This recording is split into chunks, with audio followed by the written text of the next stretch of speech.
Hello friends, जय हिंद। तो दोस्तों आज इस सीरीज़ की शुरुआत होने वाली है। दोस्तों मैं आज से इस जॉब अलार्म के पेज में आपको डेली के जो करंट अफेयर्स होंगे वो आपको प्रोवाइड करने की पूरी कोशिश करूंगा। और आज अपन शुरू करते हैं 25 अगस्त 2022 के जो करंट अफेयर्स हैं, जो जो घटनाएं हुई हैं उसको अपन थोड़ा पास से देखने की कोशिश करेंगे।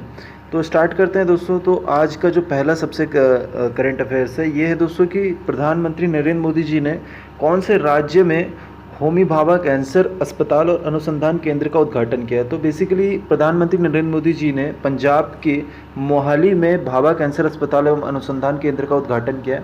बीते 8 साल में 200 से ज़्यादा नए मेडिकल कॉलेज देश में बनाए गए हैं। प्रधानमंत्री नरेंद्र मोदी जी ने बुधवार को मोहाली में भाभा कैंसर अस्पताल एवं अनुसंधान केंद्र का उद्घाटन किया है। दोस्तों हाल ही में इसरो ने गगनयान के एलईएम का सफल परीक्षण कहाँ से किया था। तो बेसिकली दोस्तों भारतीय अंतरिक्ष अनुसंधान संगठन ने कहा कि मानव अंतरिक्ष उड़ान परियोजना गगनयान से जुड़ा एक महत्वपूर्ण मील का पत्थर बुधवार को श्रीहरिकोटा अंतरिक्ष प्रोग्राम प्रशिक्षण केंद्र से लो एल्टीट्यूड एस्केप मोटर के सफल परीक्षण के साथ पूरा हुआ। और ये जो परीक्षण है दोस्तों ये आंध्र प्रदेश में करा गया था। दोस्तों आगे बात करते हैं तो यूनाइटेड किंगडम के भारत के जो अगले उच्चायुक्त के रूप में किन्हें नियुक्त किया गया है। तो बेसिकली विक्रम दोराईस्वामी को ब्रिटेन में भारत का अगला उच्चायुक्त नियुक्त किया गया है। दोस्तों आगे बात करते हैं तो जेम्स वेब स्पेस टेलीस्कोप ने हाल ही में किस ग्रह की तस्वीरें खींची है। तो बेसिकली जेम्स वेब ने बृहस्पति ग्रह की फ़ोटो खींची है। हालांकि उसने जुलाई महीने में ही बृहस्पति की तस्वीर खींची थी जो ब्लैक एंड वाइट जारी की गई थी, लेकिन अब वैज्ञानिकों ने जेम्स वेब के द्वारा खींची गई बृहस्पति की रंगीन फ़ोटो भी जारी कर दी है। तो दोस्तों आगे बात करते हैं कि केंद्रीय मंत्रिमंडल ने प्रधानमंत्री आवास योजना, जो शहरी आवास योजना था, उसको किस वर्ष तक जारी रखने की मंजूरी दी है। तो केंद्रीय मंत्रिमंडल ने प्रधानमंत्री आवास योजना को दिसंबर 2024 तक जारी रखने की मंजूरी बुधवार को दे दी। सभी के लिए आवास उपलब्ध करने की इस अभियान को जून 2015 में शुरू किया गया था और इसकी मूल समय सीमा मार्च 2022 तक रखी गई थी। हालांकि इसे बढ़ाकर अब दिसंबर 2024 का कर दिया गया है। तो आगे बात करते हैं कि किसे भारत और पाकिस्तान में UNMOGIP के प्रमुख के रूप में नियुक्त किया गया है। तो हाल ही में संयुक्त राष्ट्र महासचिव ने अर्जेंटीना के rear admiral Guillermo Pablo Rios को भारत और पाकिस्तान के संयुक्त राष्ट्र सैन्य पर्यवेक्षक समूह UNMOGIP को मिशन प्रमुख और मुख्य सैनिक पर्यवेक्षक के रूप में नियुक्त किया गया है।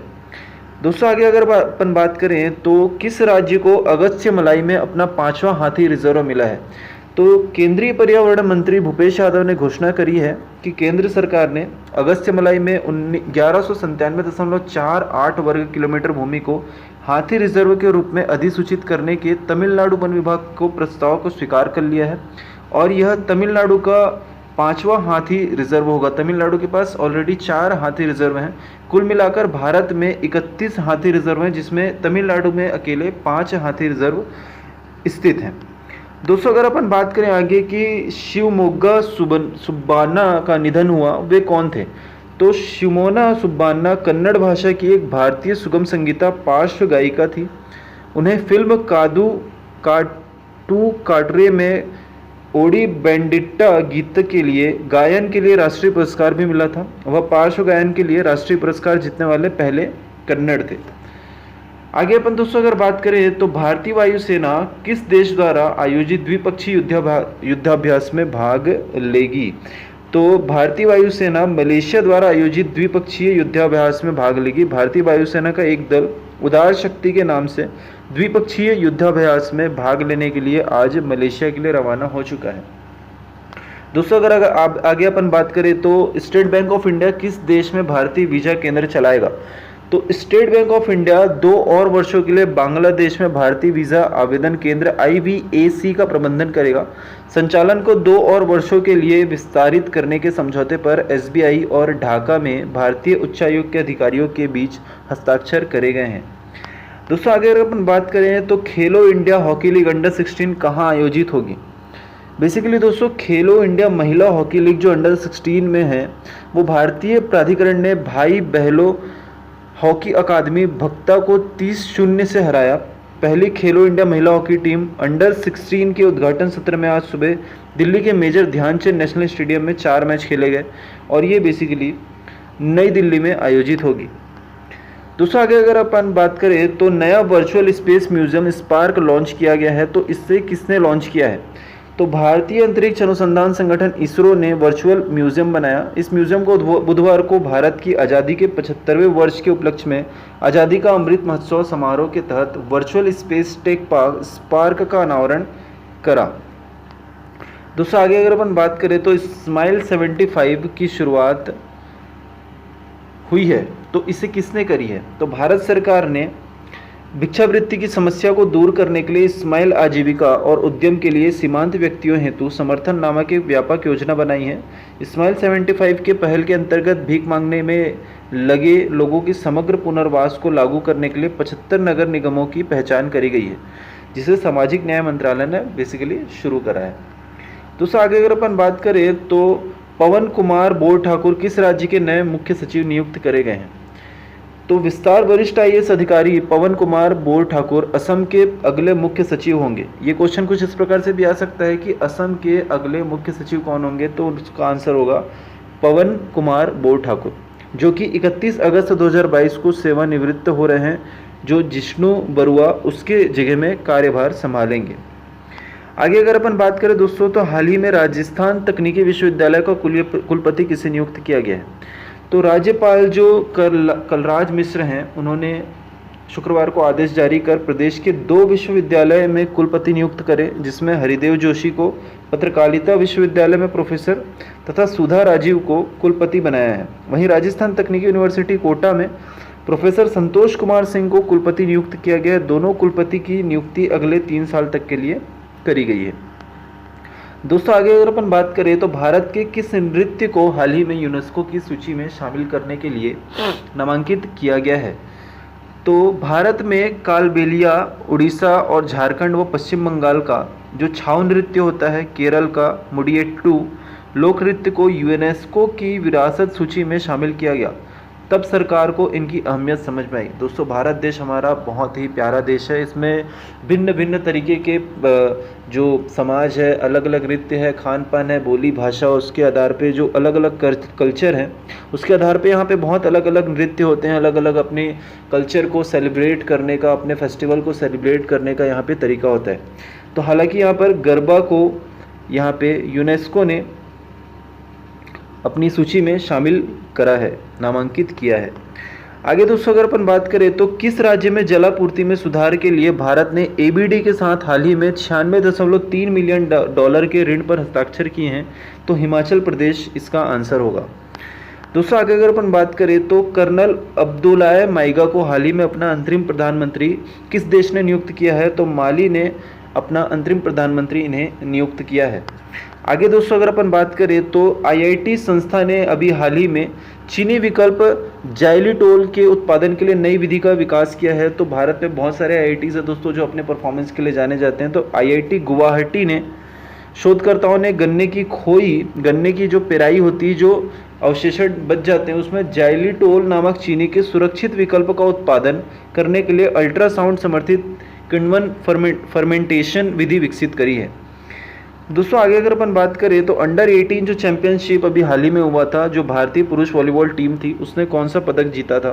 तो उसमें बेसिकली दोस्तों भारत ने 25-20, 25-21, 26-28, 19-25, 15-12 से मुकाबला अपने नाम किया था और अपने लिए उन्होंने कांस्य पदक जीता था। दोस्तों इसके बाद अगर अपन बात करें तो NII के निर्देशक के रूप में हाल ही में किसे नियुक्त किया गया है?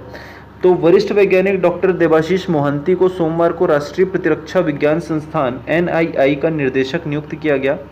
मोहंती संस्थान में अभी स्टाफ वैज्ञानिक के रूप में कार्य कर रहे हैं। कार्मिक मंत्रालय के एक आदेश में कहा गया कि मंत्रिमंडल की नियुक्ति समिति ने मोहंती के नाम पर मुहर लगाई है। दोस्तों आगे अगर अपन बात करें तो SCO रक्षा मंत्रियों की बैठक हाल ही में कहाँ आयोजित होगी? तो 24 अगस्त 2022 को उज्बेकिस्तान के ताशकंद में SCO रक्षा मंत्रियों की बैठक को संबोधित करते हुए रक्षा मंत्री ने कहा कि सीमा पर आतंकवाद सहित किसी भी रूप में आतंकवाद किसी के द्वारा और किसी भी उद्देश्य के लिए मानवता के खिलाफ एक अपराध है। तो ताशकंद में दोस्तों ये रक्षा मंत्रियों की बैठक हाल ही में आयोजित की गई थी। दोस्तों अगर अपन आगे बात करें तो इलस्ट्रेटेड रिपोर्टिंग में 2022 का पुलित्जर पुरस्कार हाल ही में किसने जीता है? तो ये जो इलस्ट्रेटेड रिपोर्टिंग और कमेंट्री के तहत बांग्लादेश मूल की फहमीदा अजीम ने पुलित्जर पुरस्कार 2022 का खिताब जीता है। आगे अगर अपन बात करें दोस्तों तो देखते हैं कि अंतर्राष्ट्रीय खगोल विज्ञान और खगोल भौतिकी ओलंपियाड में हाल ही में कौन सा देश शीर्ष पर रहा? दोस्तों वैसे तो ये जो आयोजित हुआ था 15वें अंतर्राष्ट्रीय ओलंपियाड की पदक तालिका में भारत तीसरा स्थान हासिल किया। छात्रों के 3 स्वर्ण और 2 रजत पदक जीतने के साथ भारत सिंगापुर के साथ संयुक्त रूप से तीसरे स्थान पर रहा। हालांकि जो यहाँ पर क्वेश्चन रखा गया है कि शीर्ष पर कौन रहा, तो पदक तालिका के ईरान जो है उसकी आधिकारिक टीम को 5 स्वर्ण मिले, अतिथि टीम को 4 स्वर्ण और 1 रजत पदक मिले। इसके बाद अगर अपन दोस्तों बात करें कि सुरक्षा बल के महानिरीक्षक के रूप में अभी हाल ही में किसे नियुक्त किया गया है, तो मेजर जनरल प्रवीण छाबड़ा को सोमवार को राष्ट्रीय सुरक्षा गार्ड एनएसजी ने महानिरीक्षक के रूप में नियुक्ति करी गई है। दोस्तों आगे अगर अपन बात करें तो अंतरिक्ष गतिविधि की निगरानी के लिए भारत की पहली वेधशाला किस राज्य में स्थापित की जाएगी? तो उत्तराखंड के गढ़वाल क्षेत्र में अंतरिक्ष क्षेत्र के स्टार्टअप दिगंतरा द्वारा स्थापित करी जाएगी। इस वेधशाला में भारत को अंतरिक्ष में किसी भी गतिविधि को ट्रैक करने की मदद मिलेगी जिसमें अंतरिक्ष मलबे और इस क्षेत्र में परिक्रमा करने वाले सैन्य उपग्रह शामिल हैं। और दोस्तों अगर आप आगे अपन बात करें तो निम्नलिखित में से कौन सा यूरोपीय संघ में फास्टेस्ट एजिंग कंट्री, तेजी से बूढ़ा होने वाला देश कौन है? तो बेसिकली जो कंटेम्प्रेरी पुर्तगाल डेटाबेस पोर्डेटा द्वारा प्रकाशित अध्ययन के अनुसार पुर्तगाल जो है यूरोपीय संघ में सबसे तेजी से बूढ़ा होने वाला देश बन गया है। वर्तमान में देश में प्रत्येक 100 युवा 14 वर्ष की आयु का जो है के लिए 182 बुजुर्ग 65 वर्ष और सबसे अधिक आयु पंजीकृत है। पिछले 3 दशकों में देश में बुजुर्गों की आबादी 3 गुनी हो गई है। तो सबसे ज़्यादा बुजुर्ग जो हैं वो पुर्तगाल देश में पाए गए हैं। हालांकि ऐसा कहा भी जाता है कि बहुत ही ज़्यादा खुशहाल देश है पुर्तगाल, तो इस वजह से ऐसा हो सकता है। तो ये था दोस्तों आज का करंट अफेयर्स। अगर आपको पसंद आया होगा तो प्लीज़ इस वीडियो को लाइक करें, अपने दोस्तों के साथ शेयर करें और इस चैनल को सब्सक्राइब करें। इस चैनल में आपको इस करंट अफेयर्स के साथ में दोस्तों जॉब से रिलेटेड सारे अपडेट्स मिलते रहेंगे। इसी के साथ मैं आपसे अलविदा लेता हूँ दोस्तों। जय हिंद, वंदे मातरम, इंकलाब जिंदाबाद, भारत माता की।